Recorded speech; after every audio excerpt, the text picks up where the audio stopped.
The Upanishads, translated by F. Max Muller, in two parts, part one. And this introduction, after this program, I think, will go on to the introductions of the individual parts of the book, I guess. Meaning of the word Upanishad. How Upanishad became the recognized name of the philosophical treatises contained in the Veda is difficult to explain. Most European scholars are agreed in deriving Upanishad from the root sad, to sit down, preceded by the two prepositions ni, down, and upa, near, so that it would express the idea of a session or assembly of pupils sitting down near their teacher to listen to his instructions. In the Upanishad is explained by Pasadana, sitting down near a person. Panene has Upanishad Kritya. Such a word, however, would have been applicable, it would seem, to any other portion of the Veda, as well as to the chapters called Upanishad, and it has never been explained how its meaning came thus to be restricted. It is still more strange that Upanishad, in the sense of a session or assembly, has never, so far as I am aware, been met with. Whenever the word occurs, it has the meaning of doctrine. Secret doctrine are simply used as the title of the philosophic treatises, which constitute the Hinanakanda, the knowledge portion, as opposed to the Karma Kanda, the work or ceremonial portion of the Veda. Native philosophers seem never to have thought of deriving Upanishad from sad, sit down. They derive it either from the root sad in the sense of destruction, supposing these ancient treatises to have received their name because they were intended to destroy passion and ignorance by the means of divine revelation. M.M.'s History of Ancient Sanskrit Literature, page 318, Holbrook Essays, 192, Rooknaud, Material, page 7. From the root sad in the sense of approaching, because a knowledge of Brahman comes near to us by means of the Upanishads, or because we approach Brahman by their help.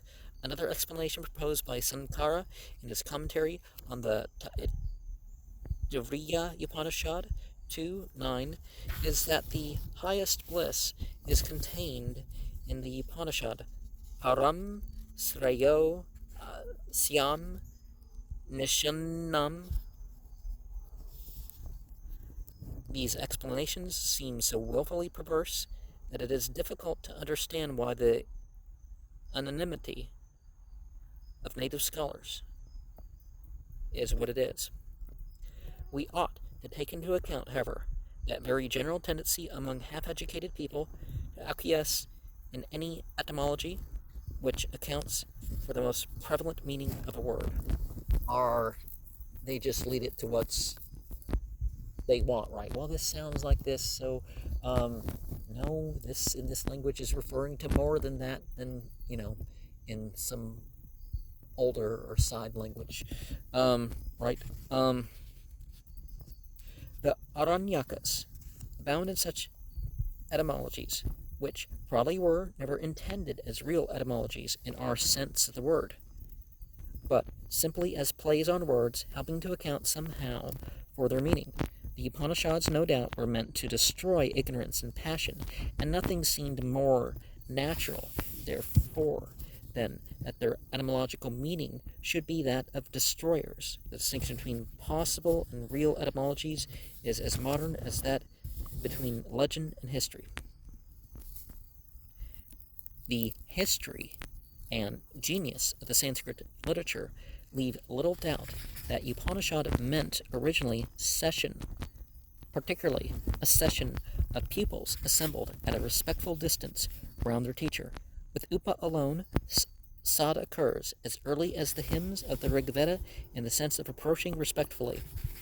Rig Veda 9, 11.6, Namasa et Upa Siddhata, approach him with praise. See also the Rig Veda 10, 73, 11, and 165, 1.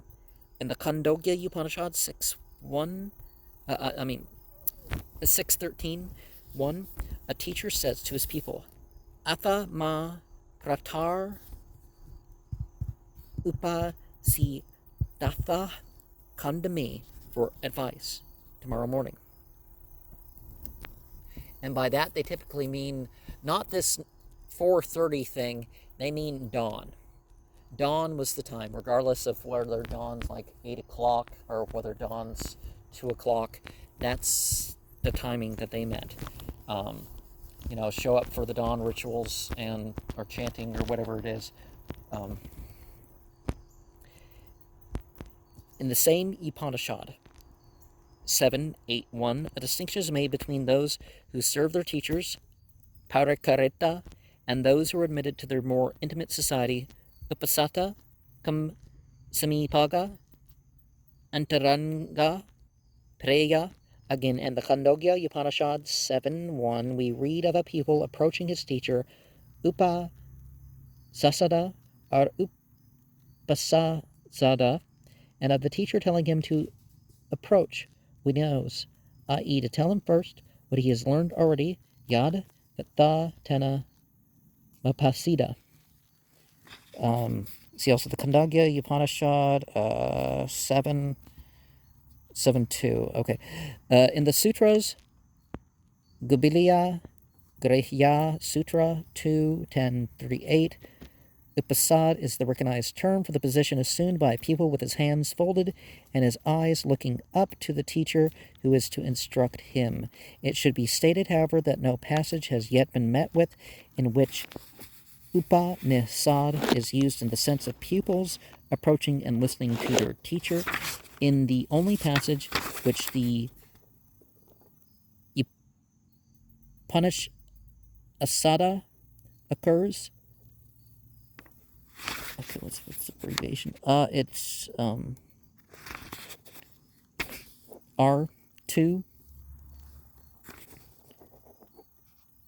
2.1.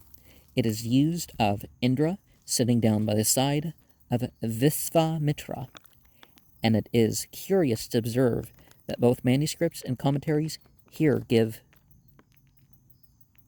Upanishad Sasada an entirely irregular form.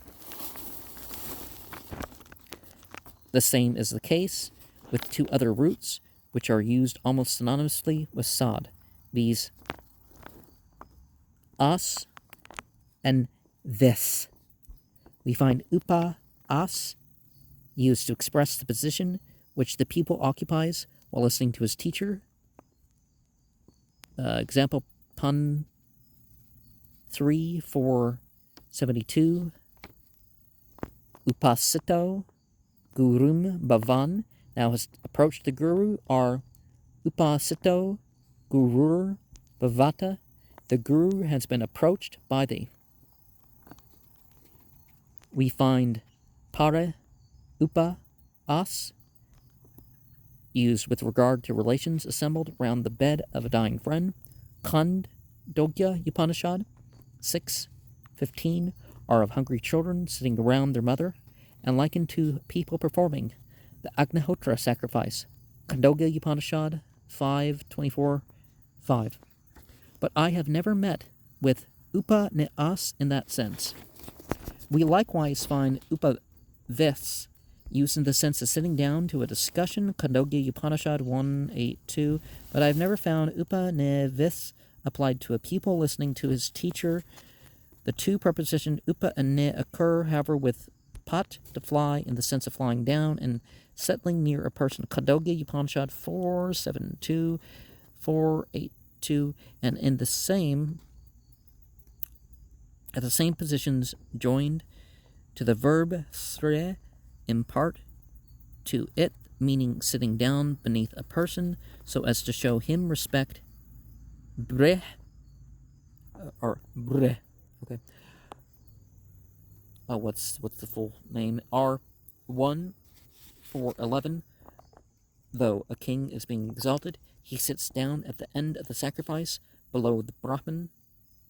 Brahma Evantata Upanisrayate.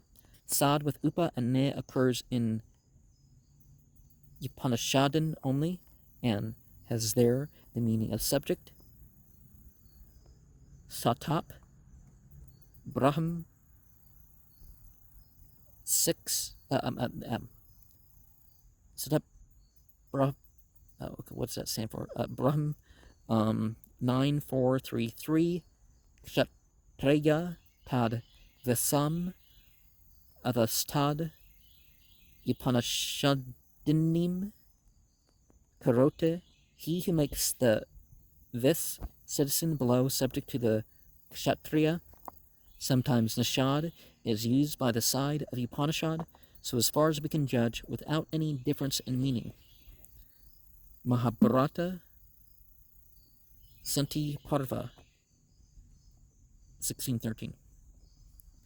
All we can say, therefore, for the present, is that Upanishad, beside being the recognized title of certain philosophical treatises, occurs also in the sense of doctrine and of a secret doctrine, and that it seems to have assumed this meaning from having been used originally in the sense of session or assembly in which one or more pupils receive instruction from a teacher.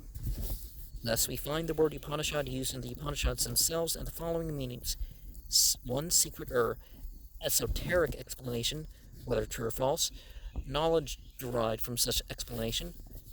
3. Special rules or observances incumbent on those who have received such knowledge. 4. Title of the books containing such knowledge. 1 R 3163.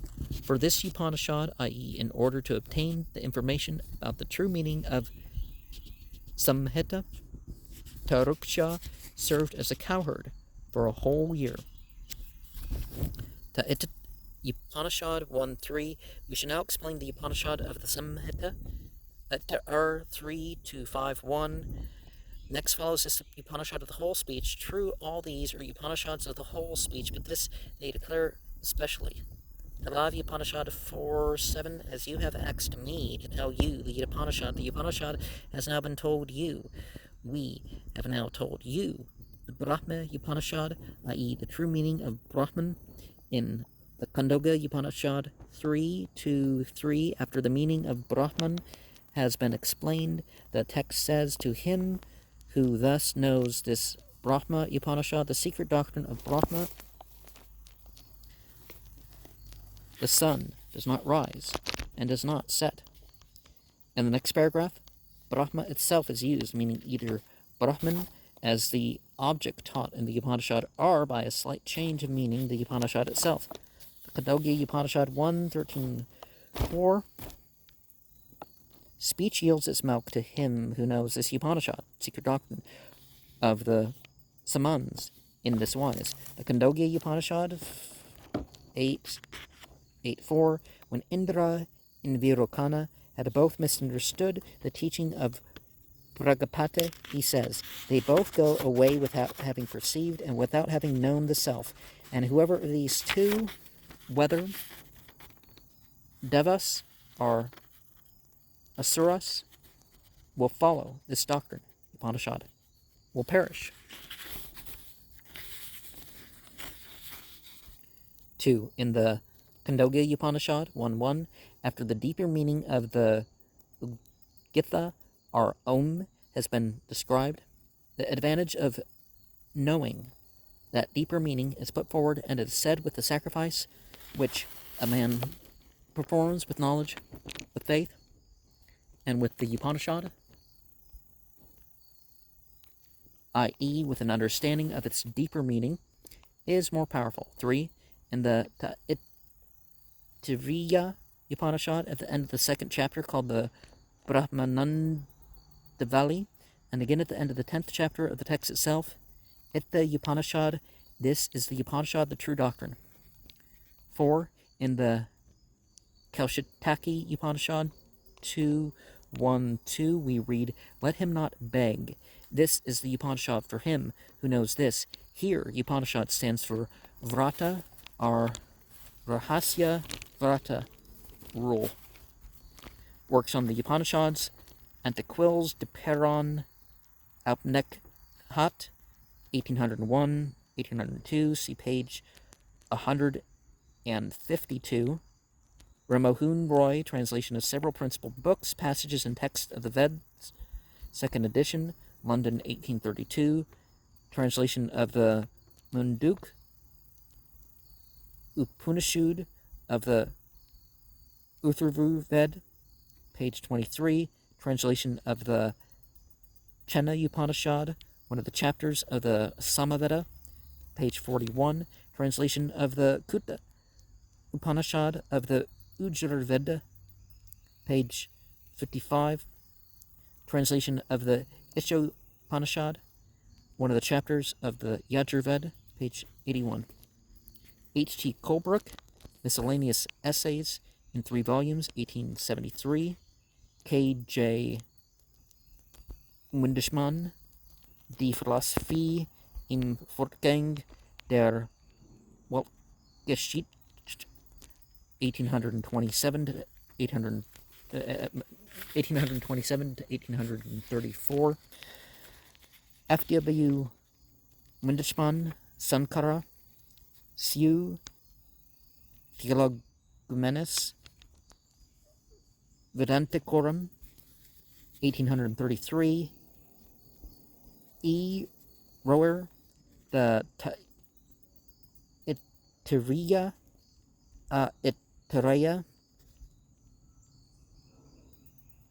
Svetara, Kenna, Isa, Kappa, Prasna, Mundaka,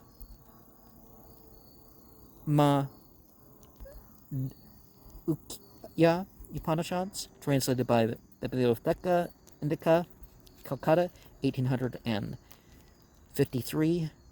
Rajendralal Mitra, the Khandogya Upanishad with extracts from the commentary of Sankara, Bibliotheca Indica, Calcutta, 1862.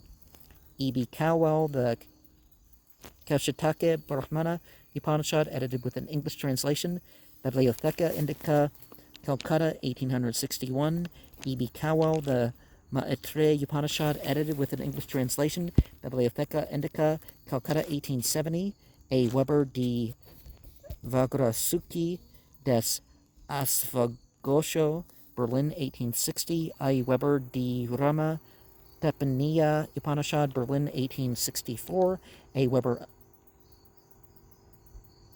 Analyse der in Anquetil du Perons Übersetzung Anthalten Upanishad, Indisch Studien, Volume 1, page 247, and the sequence. E. Go, The Philosophy of the Upanishads, Calcutta, Review 131. P. Ragnald, Métrologues pour servir à l'histoire de la philosophie de l'Inde, Paris, 1876. Editions of the Upanishads and their commentaries and glosses have been published in the Tattva Bodhine Petrika and by Poli, who has also translated several Upanishads into French, by Rower, Cowell, Rajendralal Mitra, Harakandra, Vidyabhushana, Visvanatha, Sastri, Ramaya, Tarkaratna, and others. For fuller titles, see Gudameister, Bibliotheca Sanskrita, and E. Haas Catalog of Sanskrit and Pali Books in the British Museum. So, but Upanishads.